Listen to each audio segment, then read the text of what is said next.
Olá, tudo bem? Esse é o canal A Igreja e a Boa Gestão. Estamos dando uma sequência a uma série chamada Direito Religioso, importante para conhecimento de algumas leis que se interferem na questão da gestão eclesiástica. Mas antes de mais nada, sempre lembro de agradecer a você que está nos acompanhando, a você que está nos assistindo, né? Não se esqueça de se inscrever, dar o seu joinha lá se você gostou, ok? Sobretudo, dê o seu comentário, estamos sempre acompanhando os comentários e divulgue, se assim você entender que seja importante. O nosso propósito com este canal é divulgar de maneira ampla a pastores, líderes, contadores, administradores das suas igrejas, principalmente aquela igreja que não tem muitos recursos para dar acesso a esses profissionais que tenham acesso a congressos, palestras e informações, ou que mesmo possam contratar um profissional que dê o amparo necessário, o conhecimento necessário. Então divulgue esse canal se você assim achar interessante, porque nossa intenção está nesse sentido, de auxiliar a gestão eclesiástica, principalmente a boa gestão. Lembramos que no nosso episódio anterior, nosso vídeo anterior, nós lembramos no direito religioso que o conhecimento das leis é importante, que a obediência às leis é obedecer a Deus, em certa medida, naturalmente, e que você não pode alegar desconhecimento da lei por não cumpri-la. Está na própria lei, no Código Civil, que você não pode alegar desconhecimento da lei. Então busque conhecer a lei, busque o nosso canal, que nós vamos passar algum tipo de informação nesse sentido.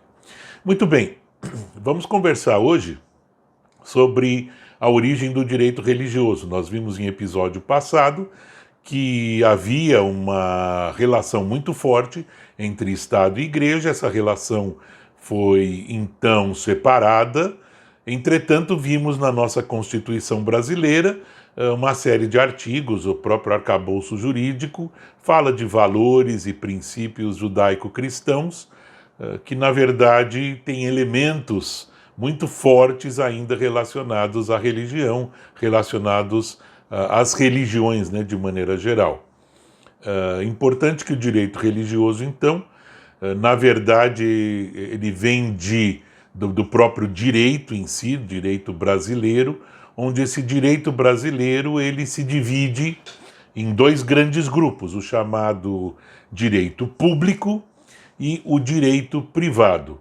O direito público, na verdade, ele busca o bem comum, ele busca sempre o bem social, discutindo sobre a organização do Estado, sobre a regulação dos seus órgãos, né? Regulação do poder entre os órgãos, regulação de poder entre os órgãos e o indivíduo, né? E toda essa relação. E sempre lembrando que o direito público, ele faz aquilo que a lei permite. Então ele não pode fazer nada diferente daquilo que é permitido a ele fazer e desenvolver. Já o direito privado é a relação entre as pessoas e o Estado, né? Então não é entre o Estado e as pessoas, e sim do ponto de vista do indivíduo e o Estado, né? Sem a questão de relação de poder, e que no caso do direito privado, então, pode-se fazer o que a lei não proíbe. Então, não havendo proibição de lei, pode-se realizar, não havendo explícita proibição de lei. Por isso que a Constituição de 1988 criou-se, né, o Estado Democrático de Direito, e a partir dali nós temos uma série de decorrências da própria Constituição Federal. O direito público ele também se subdivide entre direito constitucional, direito tributário, direito administrativo, entre outros, ok? Então, o direito público ele regula as ações governamentais, essencialmente do Estado, e das suas influências sobre o cidadão, sobre o indivíduo, ou o Estado na sua organização, para que o bem-estar social sempre esteja preservado.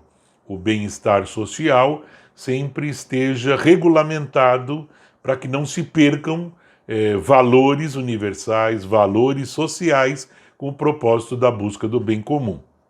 Já o direito privado, ele se subdivide em direito civil, nós vamos falar sobre isso em próximos vídeos, né? O próprio Código Civil, o Código das Pessoas, né? Das pessoas jurídicas, das pessoas individuais. Ele também se divide em direito comercial, também vamos falar a princípio, né, em próximos vídeos sobre contratos, o que o direito comercial regulamenta, o direito da família. Em certa medida, nós também vamos ter que abordar alguns assuntos, o que a igreja tem a ver com o direito da família. Vamos convidar pessoas que talvez abordem a questão relativa a assuntos pertinentes à família, ok? O direito do trabalho, temos sim já um convidado nessa área do direito do trabalho, especificamente sobre a contratação de pessoas, contratação de indivíduos e pastor. A gente contrata, CLT, né, Consolidação das Leis do Trabalho, enfim, demais profissionais também, como é que é feito esse contrato, né? Então, sobre a ótica do direito trabalhista, nós vamos entrevistar uma pessoa do campo jurídico que vai nos trazer luzes, né, vai nos trazer informações muito interessantes nesse sentido. E o direito religioso, na verdade, ele tem aspectos do direito público, que nós citamos aqui, e ele tem aspectos do próprio direito privado. E daí, então, decorre, na verdade, algumas discussões quando se criou, há cerca de 22 a 25 anos atrás, as chamadas ONGs, né, ou o chamado terceiro setor. Por quê? Porque estava se estabelecido no meio jurídico muito claro o primeiro setor, chamado Estado, e o segundo setor, chamado comércio ou, né, empresas, essas duas figuras muito bem definidas, com um arcabouço jurídico também muito bem definido.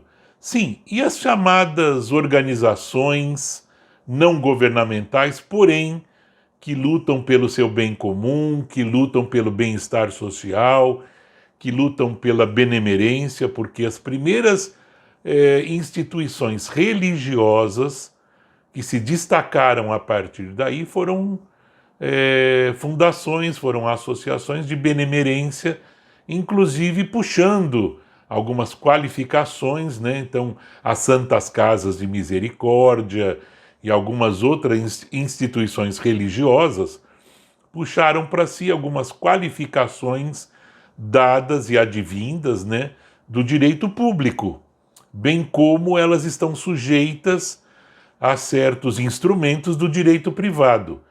Então criou-se a partir daí o chamado terceiro setor. Na falta de um nome melhor, uma vez que já existia primeiro e segundo setores, criou-se então o terceiro setor na legislação brasileira.